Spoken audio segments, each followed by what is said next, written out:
If you've ever felt like you didn't have any idea how you could effectively help your child when they're struggling with feeling worried or anxious, this is the video series you've been waiting for. I've been working with families for quite some time, and we've been talking a lot about worry and anxiety. It's a growing trend, unfortunately, in our culture. And having strategies that actually help our children experience greater peace and stop worrying so much is what we need as parents. But too often, when we go to help our kids, we end up dismissing their worries and making them feel like they shouldn't even be worrying, rather than acknowledging where they're feeling and helping them create a path forward. I've worked with kids and families using the CALM strategy to help them move forward. And this video series is focused in on each one of the letters in that acronym. C stands for connect, A stands for attune, L stands for lean on God's truths, and M stands for map a plan forward. And this video is all about M, map a plan forward. If you haven't watched the other videos in the series, you can still watch this one. It'll really help you, but then you're going to want to go back and binge watch the other three. I'll put them in links down below in the description. They'll also appear at the end of this video, and you can watch those and put this CALM acronym together. It becomes one fluid motion once you start using it to actually see heart change in your child so they can grow their heart's capacity to be able to handle greater and greater things that used to cause them to feel anxious that don't cause them to feel anxious anymore. I was just talking with a family I work with about their daughter who struggles with germs all around her, and they put a lot of these strategies into place in their family. And guess what? She's not struggling the same way anymore. Oh, does she still wash her hands a little bit more frequently than the rest of us? Yes, she does. But does she also at times help her sister when she's not feeling well? Yeah. Take care of her brother and help him wash his hands when he's all dirty from playing in the mud outside? Yes, she does. Those are things she could have never done before. But through working through the CALM approach, they've been able to help their daughter expand her heart and be able to handle these other life situations that she couldn't have handled before. So let's focus in on what this looks like tactically in family life for you. When we work through the acronym, we take connect, C, and connect with our child, saying something like, wow, it looks like you're really worried about this. Tell me more about it. Helping our child connect with us and feel seen and heard in that moment. We then help them to A, attune their hearts. If they're really panicking and upset, doing some simple breathing or giving them a hug or a glass of water, some strategy. And again, go into the video on A and you'll hear all about the different types of strategies you can use and then how to use them. But we help them attune their heart to bring some peace to their heart so we can then lean on God's truth. Look at how does God's word apply to this situation. All too often, though, we see Christians leaving kids there, just saying the truth from God's word, but not helping them practically apply it in their life. And oh, that drives me nuts when people do that. So that's why M is in place. Map a plan forward. We need to take something like telling children, like, oh, remember, you don't need to be worried about the dark because God will never leave you nor forsake you. He's there with you in your bedroom at nighttime when it's dark. Great. That feels nice, but let's make a plan now for that child. How can we make a plan? Here's the power behind planning and moving ahead.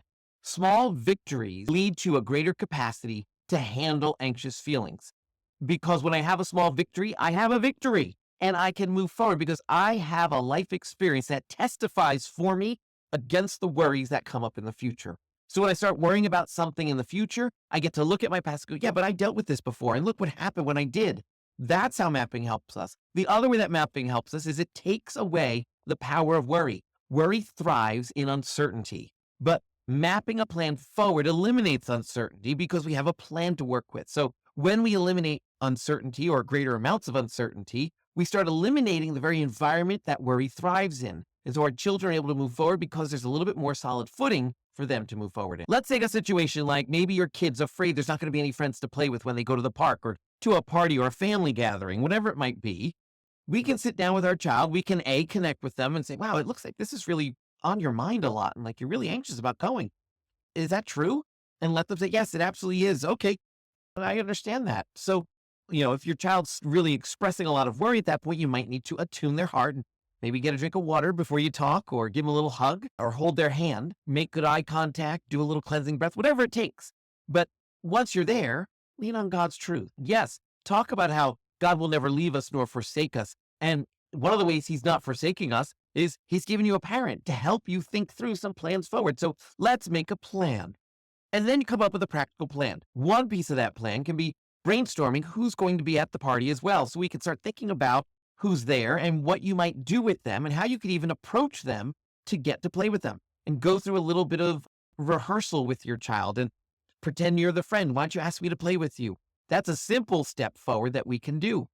A second plan we can make is maybe even texting that friend's parents so we can make a plan to play together at the party. Something as simple as saying like, hey, I hear you're going to go to the party. I can't wait to see you there. Hopefully we'll get a chance to play.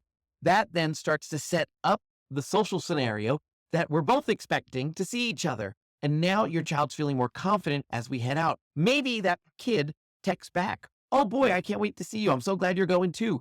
Now we're giving our children a small victory before we even got into the car to go to the party.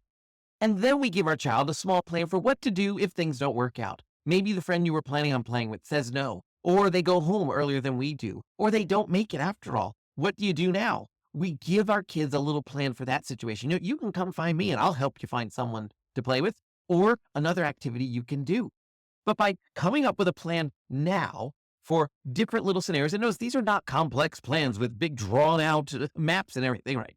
These are simple little discussions to pre-think how this is going to play out and what we can do. We will not be able to plan for every possible scenario, but we can hit some of the big ones and let our kid know, and anytime you need me, I'm also here to help you if we run into a situation we didn't think of. This is going to help our child start to move forward practically with the truth we just helped them understand is in God's word. And if you've been watching this series, or even if this is your first video and you're finding it helpful, go ahead and hit the thumbs up button. It really helps me out in this video, so I know, hey, this is what you guys all need. It also helps other families because the algorithm sees the thumbs up and they're like, oh, I guess more parents want to see this. And they serve it up too. Thanks so much. But I hear what you're saying. Your kid's going to come back with, but what if this and what if that? And we want to deal with what ifs. We're not afraid of questions. We're parents. We know we've got this. We can help our kids. And so when your child offers a what if situation, we want to talk about that. Sometimes our kids offer reasonable what if situations where we're like, huh, I hadn't thought about that. Let's think that through and plan that out together real quick. Other times, though, you know what happens. Your kid gets off on a what if wonder path. And it's almost like, I like to say, the what if monsters took over, where we just get these scenarios that just what if this, what if that. And it's like, those are not going to happen. When your child gets into that territory where it feels like the what if monsters are taking over, we don't just dismiss them and say, oh, that's not going to happen. You don't need to worry about that. Because when we say that, that's not a plan. I'm going to start worrying about that more. No. Oh, I feel a little dismissed. Your kid's not going to say it that way, but that's how they're feeling. No, I got a better plan for you. When your child gets off on this path of just what if, you're going to use two questions to help you. And we're going to be using probability to help us here. The first question you're going to ask is, could that happen? And there's two possible answers. Yes, it could, or no, it really couldn't. For the no, it really couldn't questions and what ifs, well, that answers it. This really couldn't happen, so we don't have to worry about it. But for the ones that we say, could that happen? And we say, yeah, it could happen. We go to question two, which is, how likely is that to happen? Is it very likely? Is it very unlikely? Give it a 1 to 10 scale, or just use your hand up and down. How likely is it to happen? For situations where we're like, well, I guess it's not really very likely. Well, we don't really need to worry about them that much because they're not very likely to happen. For situations that are more likely to happen, that now becomes something we want to talk about.